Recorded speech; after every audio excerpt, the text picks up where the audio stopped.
நேயர்கள் அனைவருக்கும் வணக்கம் தெரிவிப்பது உங்கள் JR கிரியேஷன்ஸ் மேலகிருஷ்ணன் புதூர். நேயர்களே, ஒரு வித்தியாசமான வீடியோவை உங்களுக்கு இன்று வழங்க இருக்கிறோம். இதோ என் கையில் இருப்பது ஒரு பார் டிட்டர்ஜென்ட் சலவை சோப். இந்த சோப்பை இப்பொழுது அதிகமாக சலவைக்கு பயன்படுத்தாமல் வேறு வடிவங்களில் ஏராளமான சோப்பு கிடைப்பதால் அதை பயன்படுத்தி வருகின்றார்கள் நம் மக்கள். ஆனால் இதில் ஒரு விசேஷ கிருமிநாசினி தன்மை இருக்கிறது.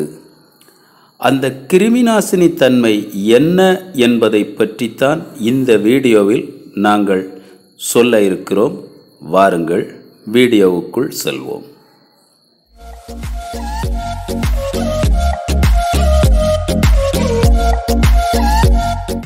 நேயர்களே, இந்த பார் சோப்பை நீளவாக்கில் சிறு சிறு துண்டுகளாக முதலில் நாம் வெட்டி வைத்துவிட்டு அதன் பிறகு அதை பக்கவாட்டிலும் வெட்டி சிறு சிறு துண்டுகளாக வைத்து கொள்ள வேண்டும்.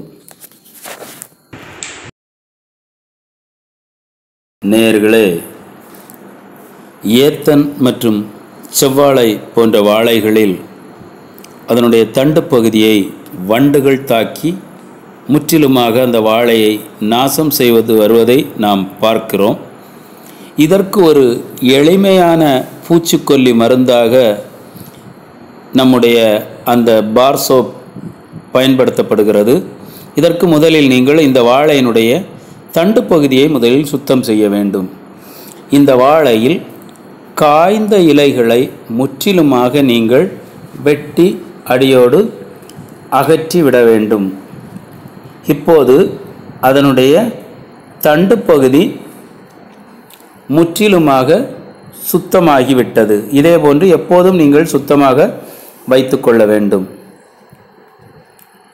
இந்த இலையினுடைய இடுக்குகளில் நாம் வெட்டி வைத்த அந்த பார் சோப் துண்டுகளை டெபாசிட் செய்ய வேண்டும். அந்த இலை இடுக்குகளில் ஒவ்வொரு இலையினுடைய இடுக்குகளிலும் அந்த பார் சோப் துண்டுகளை நாம் வைக்க வேண்டும். இப்படி வைக்கும்போது அந்த தண்டில் உள்ள சாறு இந்த சோப்புடன் சேர்ந்து வினைபுரிந்து இதன் தண்டுகளில் அந்த வண்டை எதிர்க்கின்ற ஒரு